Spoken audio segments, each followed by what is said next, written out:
Oh, welcome to Fallen. A very weird, apparently surreal game of climbing the Babylon Tower or something like that. Let me double check the page for you. There's one other thing I want to point out that's very strange, and I'm not sure if this has any relation to no players online. Let me hold on.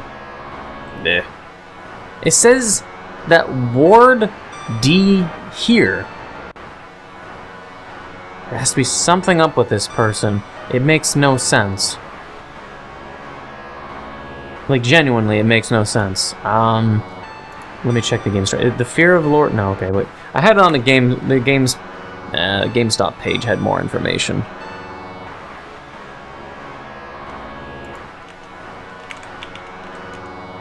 And I want to get this out of the way of the weird shit I found. So the person's name is Ward underscore Sill, and they posted in a pinned tweet, and the whole Earth was of one language and of one speech, a tiny alt game about the biblical account of the Tower of Babel. And Free Game Planet advertised it. It says, contemplate and climb the Tower of Babylon in this glitchy, surreal, and unsettling audio-visual trip. However, the one thing I want to point out that's just really fucking weird, and relating to no players online, is you go into Ward D. Here's itch.io game page, and it says he created I. AKA, it's claiming that when I click it, it leads to John Mullard's game store. Unless it's just some odd mistake in itch.io. Because, like, say, if I hover my mouse over the 3 games they have made... Actually, no, wait. 2 games. They made a game called Glass, and they made a game called Fallen. But Bus Off, This Is My Seat, which is made by Days Studio, and the game with Walk the Dog with no players online, the alternate reality game, it's in his creation page. It just makes no sense. It says he's the creator of I. So he is involved with the project provably, and you can associate your account with other people's submissions in itch.io? I think if it's a hint, maybe, that they're related somehow. I could be completely wrong, and it's just some kind of website bug. But either way, in the same essence, it's a surreal game. I have no idea what else there is to this game. Or if it really does have a connection to no players online. I don't see no fucking... What? Did I get attacked?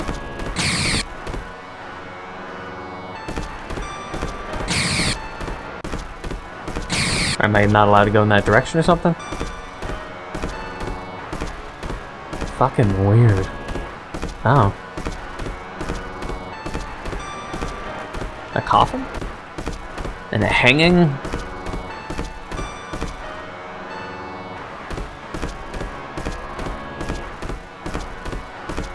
Asteroids?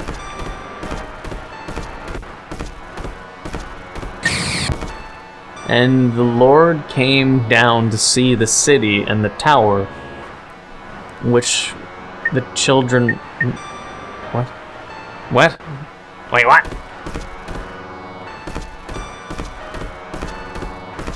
Okay. Or was it... No. Why did that pop up on my screen? Is that it?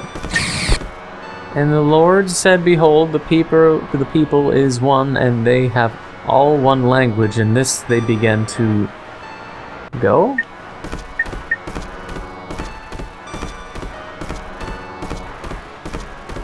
I don't see how this could relate to no players online, really, but, I mean... Alright, and now nothing will be restrained from them, which they have imagined to do. What? Why? Why does it link with John Mullard of No Player Online? I don't know. Maybe he is a staff member that worked for No Players Online. No idea. We'll find out if there's any kind of connection or if we find any information that visually confirm it, but for now we're just gonna play it.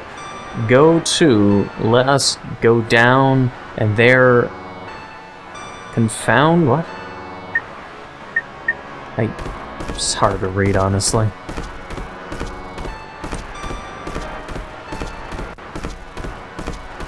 Just don't want to accidentally fall while fucking strafe moving.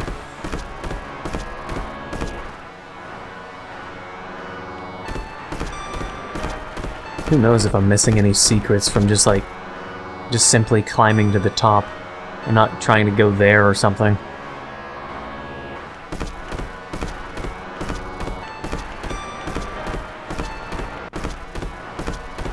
Can I actually climb this? It feels like it's getting way too... Yeah, it's becoming... Oh my god, it's becoming a bit of a problem to walk up. Feels like I'm sliding off.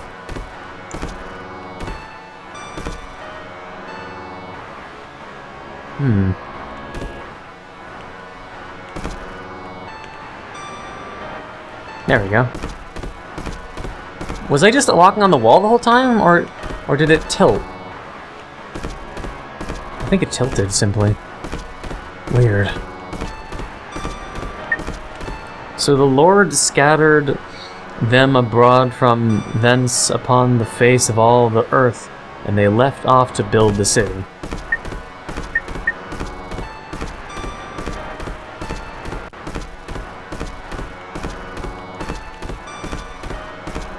And it's starting to curve again. You can just barely fucking tell, but it's visually painful to the eyes.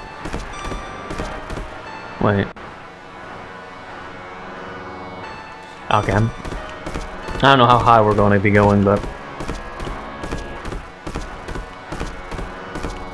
Yeah, I'll just go on the... Flip on the wall.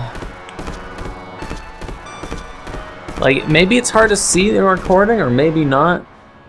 But that's just weird. What?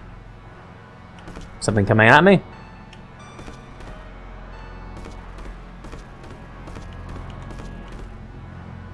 Should I be concerned? I don't think the game's a horror game where there's something chasing to want to kill me, but... Ah, we're reaching a portal. I think.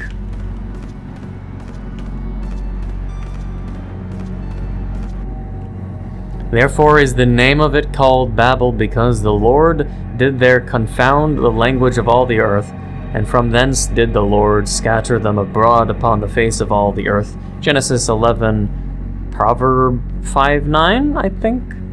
I don't know how... What? No more TV screen? I can see a little better. Ooh, gems. Shinies. I like shinies. Welcome. Now that we have refreshed the biblical account of the Tower of Babel, we can start to explore how it relates to our own personal lives. Ah, it's much easier on the fucking eyes, thank you. But does the game relate to no players online? It's the biggest question.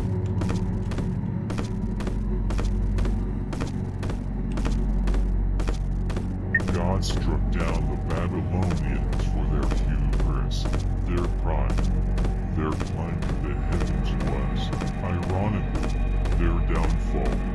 Not only in Genesis, but in the whole of Scripture is pride a recurring theme. It is the seventh and the most grave of the deadly sins, the source of all the other capital sins. I see.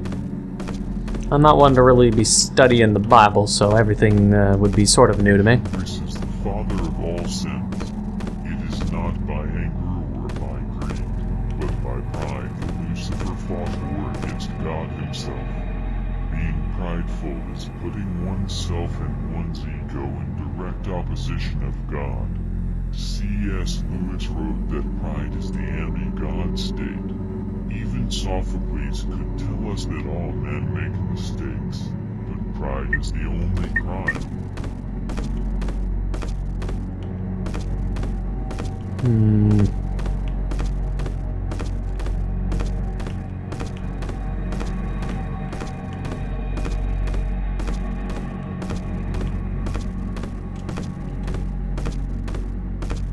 So why was it on a TV before? It's confusing. I'm trying to grasp. Sadly enough, pride cannot be erased in our current form of being. Being prideful is giving way to our own ego, put oneself above others. While we can suppress this by being humble and thoughtful, we can never eradicate or conquer our ego. This is because the ego is fundamental to our current state of living. Remember that our body shapes our mind. If we lose one's ego, lose one's earthly body, we lose our sense of self.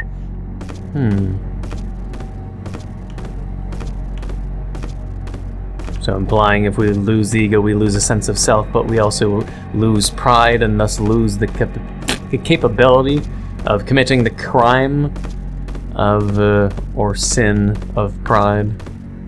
I don't know. If you don't have a sense of self, since humans are born with the huge perception of individuality, and with no individuality, what does that really make a human being without individuality? I don't know. It's the only species on the planet that really doesn't have a sense of individuality are things like, you know, ants, insects in general, or bees, where everything is for the good of the colony, so to speak. But if everything is for the good of the colony... Oneself. What does it mean? The Buddhists call it nirvana. The Sikhs call it mukti. We can call it monism. But as I was saying, losing a sense of self. Who knows if that's for the better? Monism. Singleness and oneness to existence. For us, it is impossible. Whether or not it's impossible is pointless to me. See, if you can give yourself for the good of anything, I don't know if that would really make a better person. Or an interesting person at that.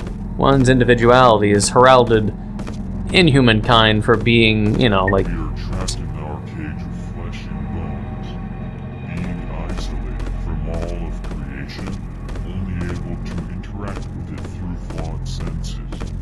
The aroma of the daffodil or the narcissus are nothing compared to the monistic essence of spring. Shiny crystals again. But, yeah, as I was saying, until interrupted. I don't know. God damn it, man. Essence is to conquer one's hubris. Because to fully eradicate pride, you have to eradicate the ego. To fully eradicate the ego, you have to eradicate the self. To eradicate the self means becoming one with creation. And why the pursuit of becoming one with the creation? Our bodies are but vessels for our souls. It is time to set them free. Let them wander on their own. Now that sounds subjective. Quite subjective.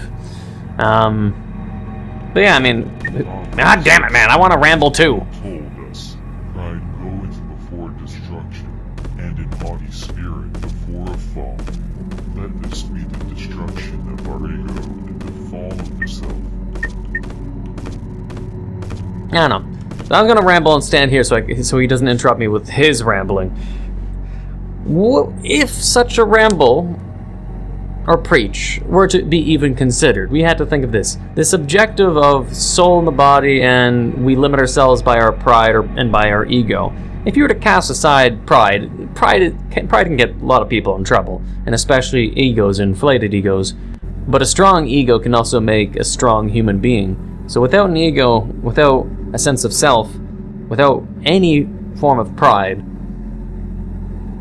then it'd be kind of boring. Like, sometimes it's problematic that you can, that individualism can lead to,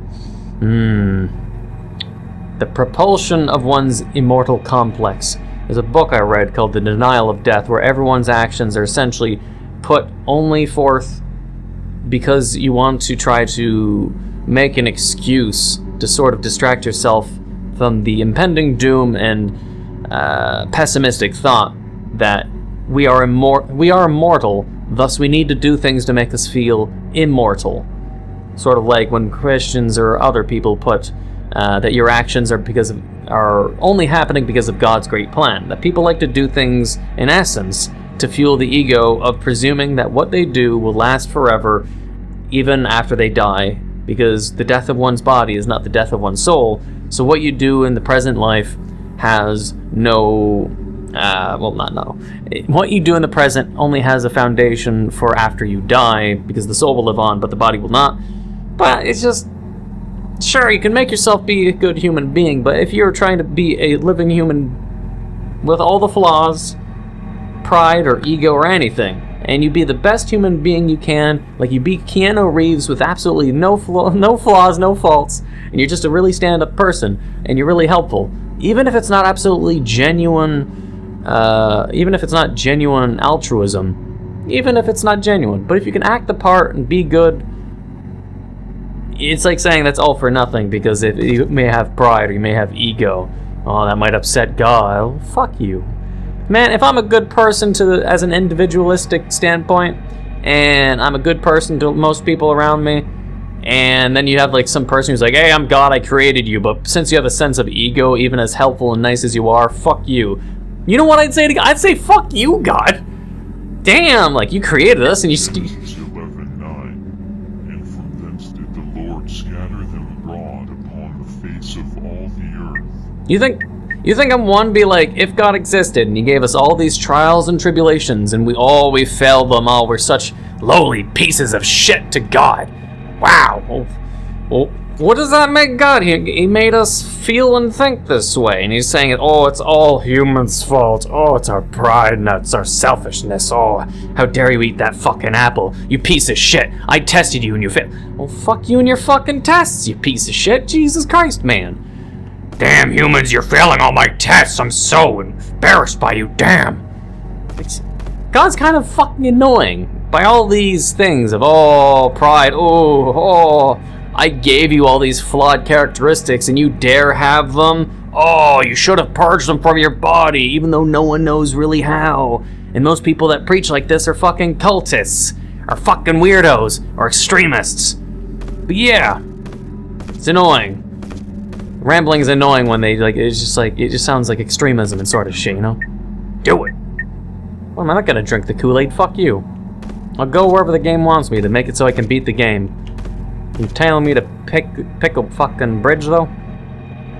But yeah, so individualism, fucking soul-escaping shit, I don't fucking care, man. If you can be a good person and you can die with no regrets, that's all that fucking matters. Hive mind logic, fuck that shit.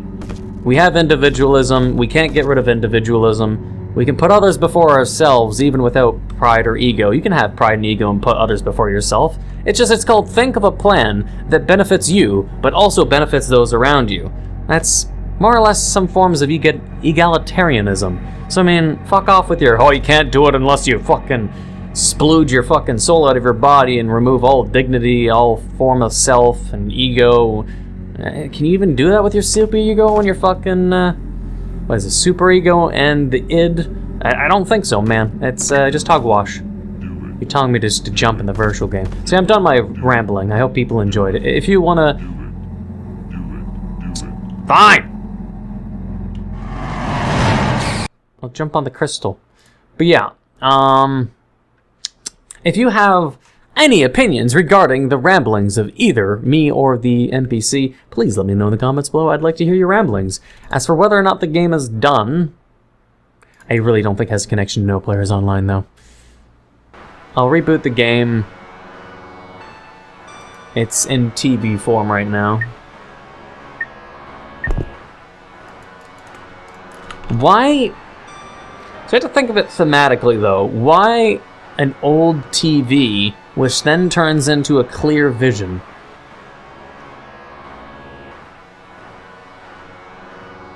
The TV would imply perhaps like we are being watched from a person, like someone is watching the TV, watching someone's perception. And then after you go to the top of the tower, you fall back down with clear eyes and you're no longer being watched.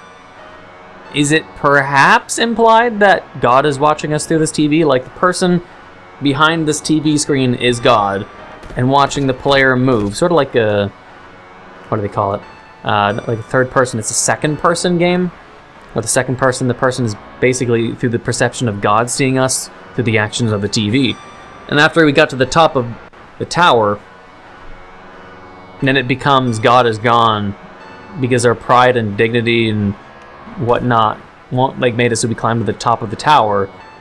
The tower wasn't destroyed per se, but then when you climbed up the tower without the TV, and then we jumped to kill ourselves, presumably to remove our mortal bodies, I don't know. But I really don't think it has a connection to No Players Online. But why the person in itch.io, why it connects to John Mullard of No Player Online, which is a fake name to a fake character in that game universe, because No Players Online is done. It's finished. It's a finished project. And John Mullard was a character created for the purpose of making and uploading I on November 15th. So how it connects, I have no idea. Unless the person who made this game literally was a staff member who helped work on No Players Online. I don't know, but it was fucking weird. Because I don't see any connection to the games besides the fact of, the pixelated aesthetic and surrealism. But either way, I hope you enjoyed, and if you enjoyed the rambling, if you did, please leave a like, comment, hit that subscribe button, become a subscriber, hit the bell notification down below for updates on my videos. Thank you for watching, and until the next time.